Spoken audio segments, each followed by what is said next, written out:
Hey everybody, this is Noah James Hittner with The Ark of Music. You can find us online at thearkofmusic.com. That's the A-R-K of music.com, where we discover and share the best music in the world you never knew existed. There you can subscribe to our free Music Discovery e-newsletter, which is how we regularly deliver new music and interviews just like this one to your inbox for free. Today, as always, we're recording in Madison, Wisconsin, and joining us on the phone from Lake Worth, Florida, is Mr. Stephen Blane. How's it going, Stephen? It's going great, Noah. Thanks for asking. I suspect you're having better weather down there than we are. My car didn't start yesterday, so... Yeah. It's a little better. It's about 60, but it's going down to 39 tonight. So, yeah. Wow, in Florida. Okay. Yeah. All right. Yeah. Well, hey, so you've been an audiobook producer, a cantor, a rabbi, a husband, singer-songwriter, multi-instrumentalist, a rock opera composer, and a very, very busy guy.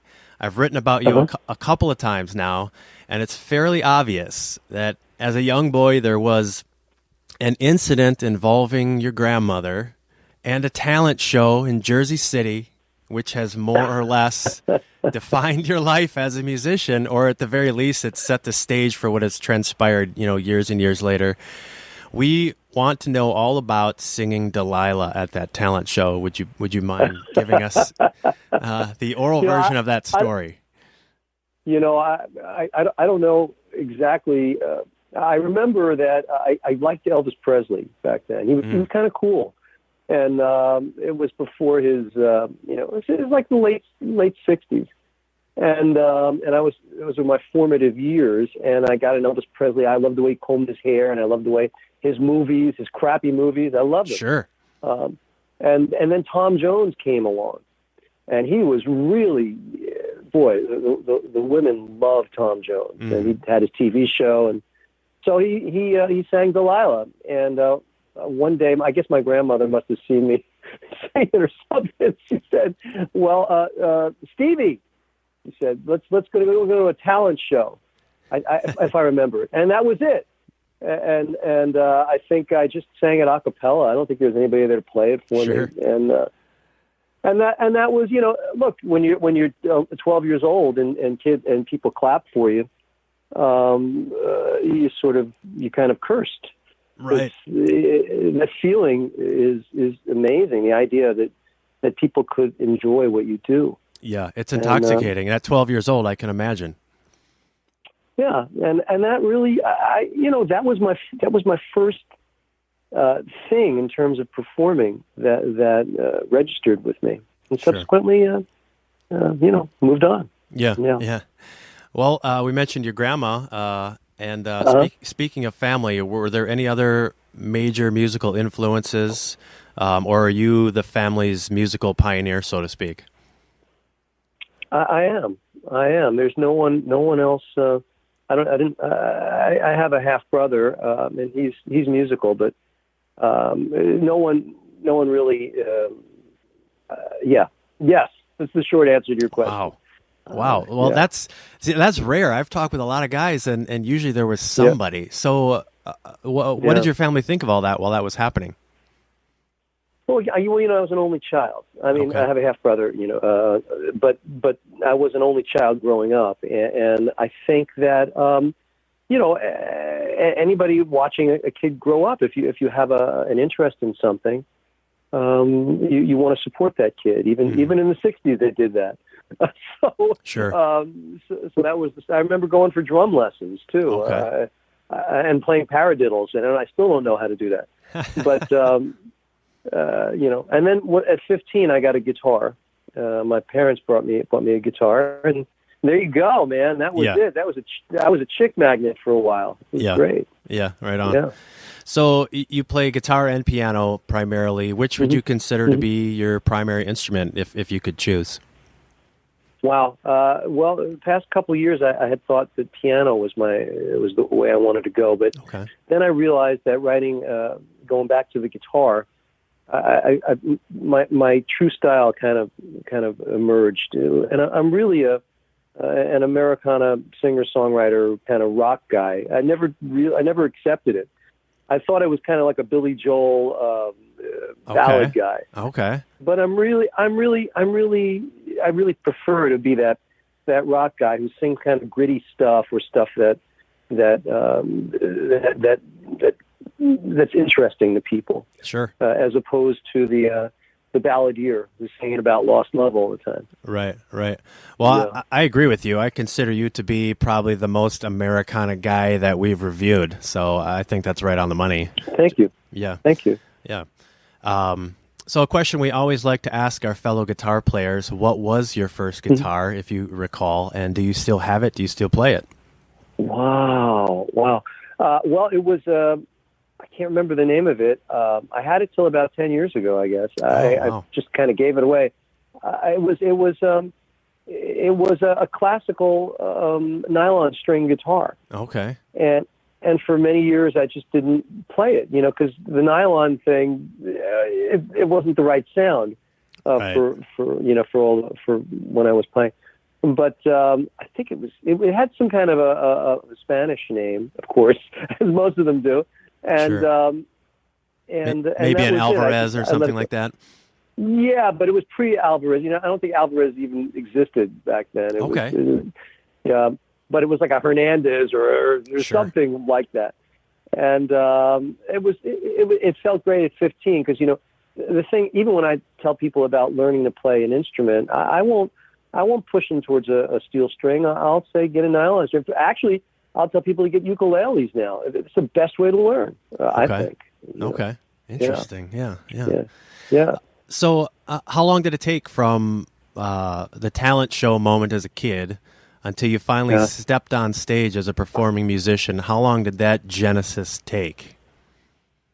Very quick. I got in a band right away. Well, I was about 16 in high school, and I wanted to write songs and meet girls and do that whole thing. Of course. So I did, and I had a guitar partner, and we did a little duo thing and played in clubs and stuff for years. From the time I was 16 till my late 20s, I played lots of bars, then as a solo, and all the cover stuff. I never played originals. Never. Okay. It was always covers, and because I made a turn in my 20s where I thought I wanted to write musical theater, and I spent years trying to do that, and I thought rather well, but it just didn't work out in the end. Sure. But I didn't. I made money.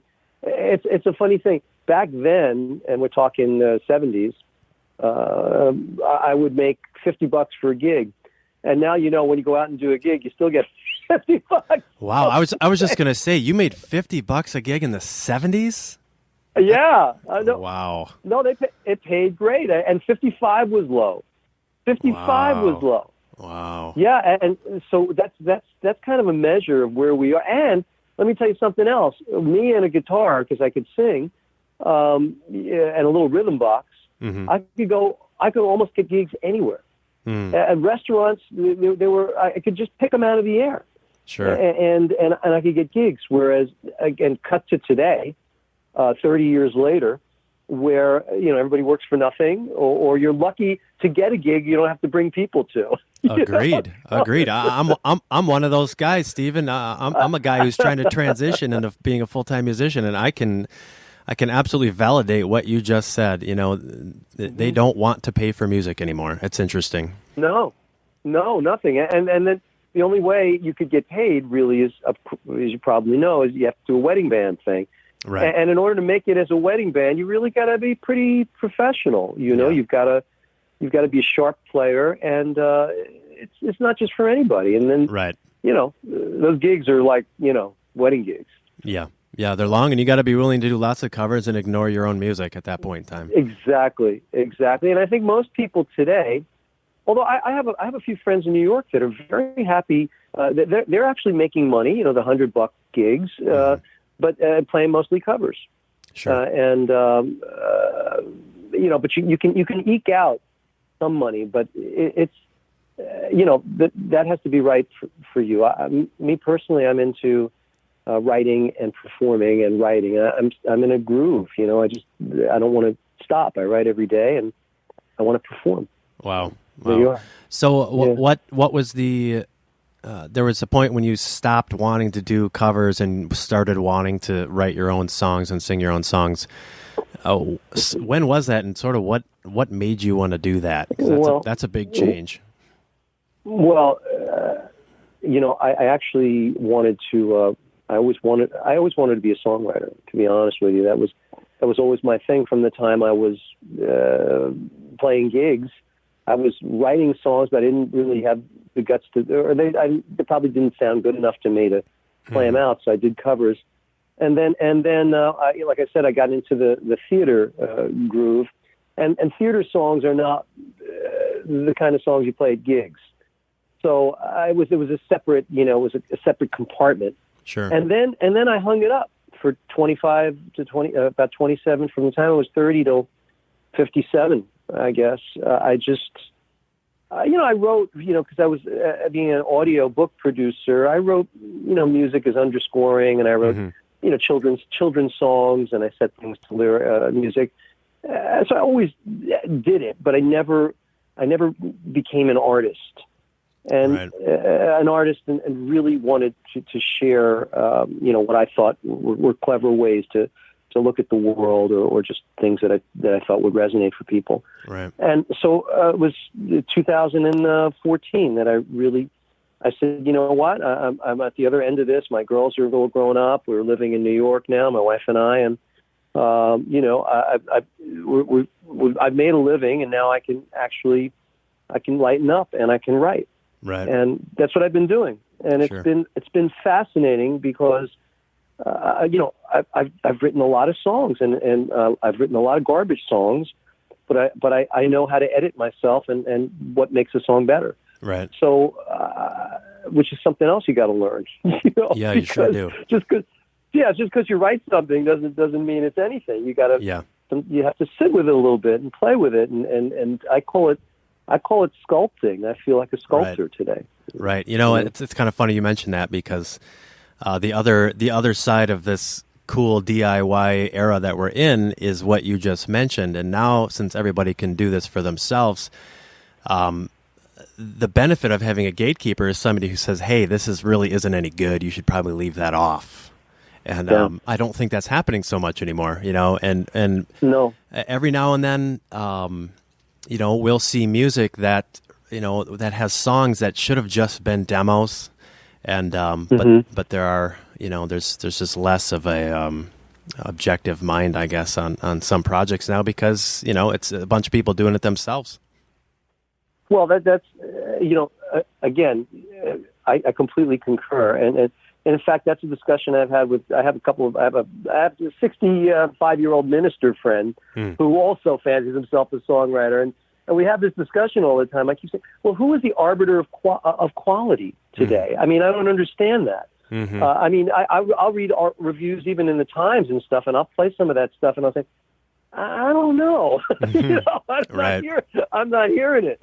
Yeah. And it's true. And sometimes I'll try and help out a kid who's performing, and I'll say, "You know, that sounded really great. Here's the thing, though, man. You really didn't. You didn't need to do it. You know, if you don't mind my saying so. I'm just trying to help you. You know, you were screaming from the very beginning. You know, you didn't build up any dynamics, or, you know, I'll just point out something. I've tried it once or twice with people, and man, and not just random, like I just met them. I sort of knew them. But people don't even take criticism anymore. It's weird. It's weird, man. You know? Yeah. Yeah. But there you are. Yeah, it's interesting times. So let's talk about Motel Blue. It's your latest album with the Stephen Blane Band, set to be released in April. Now, it's definitely something different from your last project, the Shed Sessions with. Oh, gosh, let me try that again. The Shed Sessions, which, by the way, I loved that album. I thought it was... Thank you. I couldn't believe you got that sound out of single takes and one mic. I still don't get it. I think it's an amazing accomplishment. Thank you. So that was essentially a live one-off album, and this current album, Motel Blue, was recorded in studio and features the vocals of Rachel Horder and the fiddle of Ross Holmes. And you're calling it a country album, but it's way more than that. I mean, there's elements of jazz, bluegrass, swing, contemporary. I mean, correct me if I'm wrong, but there's all kinds of stuff in there. And what was the primary inspiration for this collection of songs under this particular genre? Because it's so much different than the Shed sessions. Well, I mean, I think of it. These are all. We actually recorded 20 songs. You're hearing 11. We recorded 20 in 3 days because I did it the same way we did it in the Shed. We went live. We didn't overdub. The only thing that you hear there that was overdubbed is the fiddle. Oh, wow. Okay. Yeah, those are all one take things. You know, I mean, if we blew it, we had to start again from the top. Sure. And that's why when I listen back, I mean, it's pretty raw and organic. Sometimes I'm a little off mic, or sometimes you know, little things that you never would let slide. You know. Sure. But the thing is that I recorded. We had 20 songs that we recorded. And I wanted to go back down to Nashville because I love the vibe down there. I love the energy. And then there was, I had gone to a couple of songwriter camps and stuff in Nashville in the previous couple of years. And I met an amazing fiddler. And I asked her to sit in on the session with us. And it turns out she couldn't do it. And she made a recommendation of this gentleman, Ross Holmes, who I mean, you've heard him. I mean, yeah. One take. He listened to the verse and the chorus, and he played it down. And only on one or two tunes did he even have to cut it again because it just was off. I mean, that's the way I love to work. You know, with it's just kind of edgy. You know, and allowing the musicians and the to just do what they do best, and so I was very gratified, and I'm really excited about this album. And the truth is that I have another 10 songs in the can. Sure. And they are more of a spiritual. A lot of them are you know, because there's one called Repent, and they've got, because I sort of write in different, depends on my mood where I'm at, you know? For sure, especially in this political environment too. I'm sorry, I'll take it. No, but, you know, no, I hear you. Oh, okay, you never know. You have to be careful. So, but the thing is that these songs were curated by a friend I have in Nashville who runs a radio promotion company. She's going to help me, you know, get played more, curate lists for me on Spotify, which apparently is a kind of a strong way to advance. Sure. If you can get selected from some of the bigger playlists on Spotify, you know, that helps a lot. So anyway, streaming is the thing now. Streaming is it, man. I mean, you know, we all do these albums and we manufacture. I don't, man. I made 150 CDs. What am I going to do with them? Right. I can't, you can't, even if you give them away, people don't listen to them. Right. So, right? Yep. I mean, it's crazy. So, they're like a business card now. Yeah, they really are, but they're expensive. And then they are expensive. They're expensive. And then, and then you got, you know, the old way of doing things. You know, Noah, you're probably aware. The old way of doing things was that you would get a record, you'd produce an album, a CD or whatever, and then you would try and get radio promotion. So you'd have to have a radio promoter, and then there's a press agent, and the press agent would try and get you, you know, maybe little spots on radio or on TV shows at 3 a.m. or whatever, and then also you would try and book yourself, and that's the old way of doing it. But here's the thing: you got to throw a lot of money at it that way, right? And I don't think it works anymore. No, it's becoming outdated. That's for sure. What's that? It's becoming outdated. That's for sure. Things are completely different. Yeah, because, you know, think about it, and all the money you got to throw at it. I mean, it's ridiculous. It's ridiculous. A press agent, $2,500 or $4,000 a month. They want three months minimum. Right. A radio promoter wants between $1,500 and $4,000 to send your stuff out to Americana stations. And big deal. So what if you get played? Right. And you're number 73 for an hour. Right. What does that do for you? Right. Right. Yeah, which not to change the subject, but that brings it back to the importance of live shows again, and I think that's for me personally, that's the big takeaway of this giant streaming generation that we're making music in the midst of, is that human contact has become important again, because you can't really sell music anymore. It's just not really a thing anymore. What's next? Are you going to do a small tour to support the album? Is Rachel going to be singing with you on the tour? Is Ross going to be playing? Is there another project? I know you said you have an entire album's worth of non-used material. Is that going to be another album? Well, the first thing is, I think we're going to move up the release of this album to probably February. That'll be the first thing. The second thing is, I really don't know about a tour. Like I said, I'm kind of a Hilton guy, and nobody I know wants to get in a van and just go drive around and do gigs like that. I've passed that. So the only way I can do anything is if I scored a TV show at 3 a.m. or something, I suppose I could ask everybody to join me, but sure. It's just, there's a whole practical aspect to this. How do you even do that? I don't know how anybody makes that happen. So my answer is, I don't know what's coming next. I think the next thing is, I'm going to focus on, try and market, which I spend hours on every day, just trying to, with reviews and trying to advance myself on SoundCloud and Spotify and Facebook and all that stuff. Sure. And I don't really know.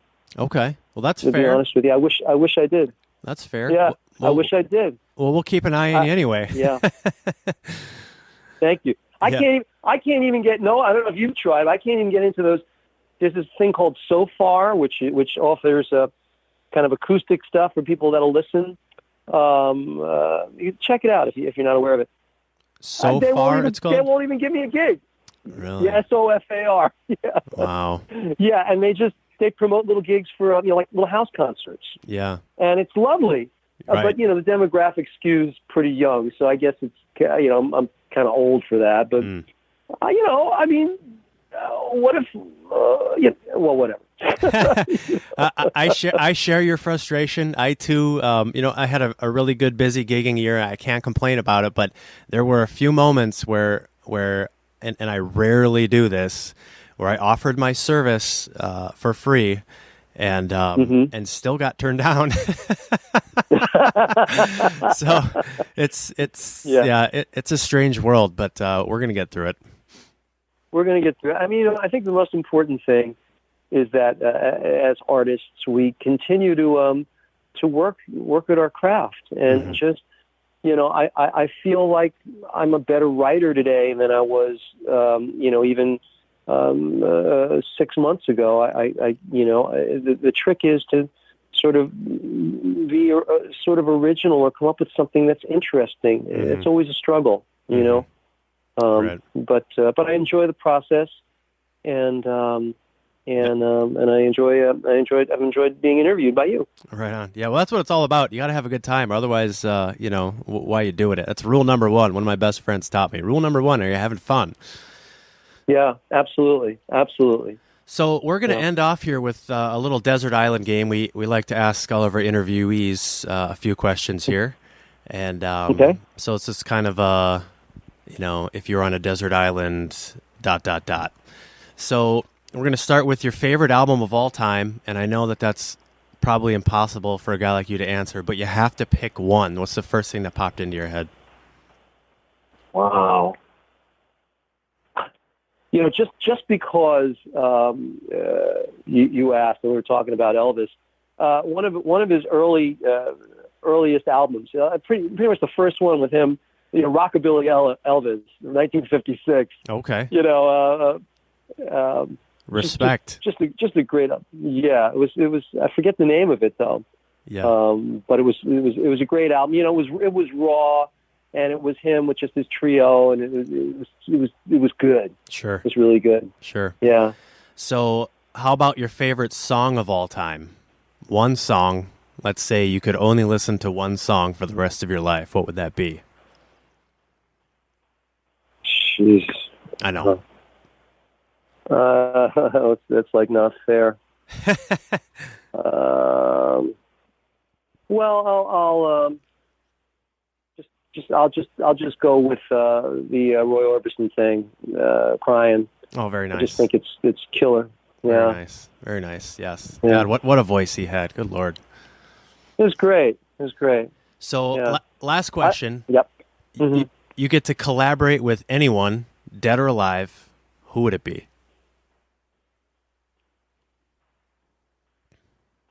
Oh my God! You know, I probably would love to. I would love to sit down with Tom Waits.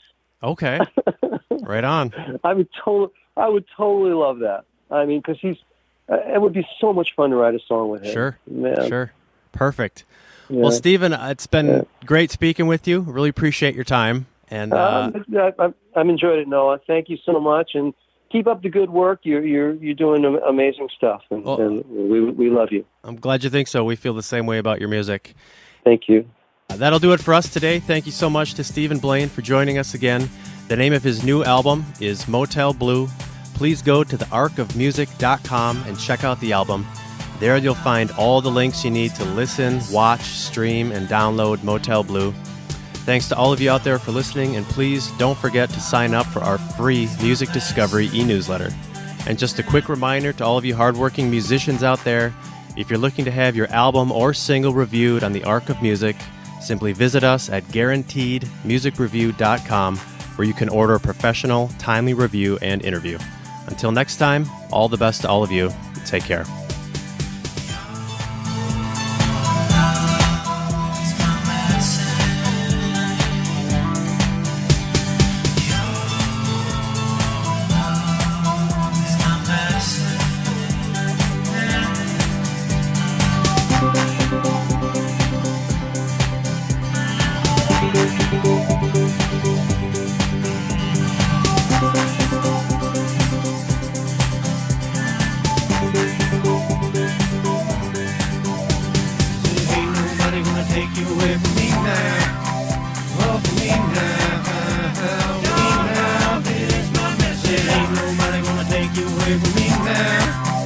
Ain't nobody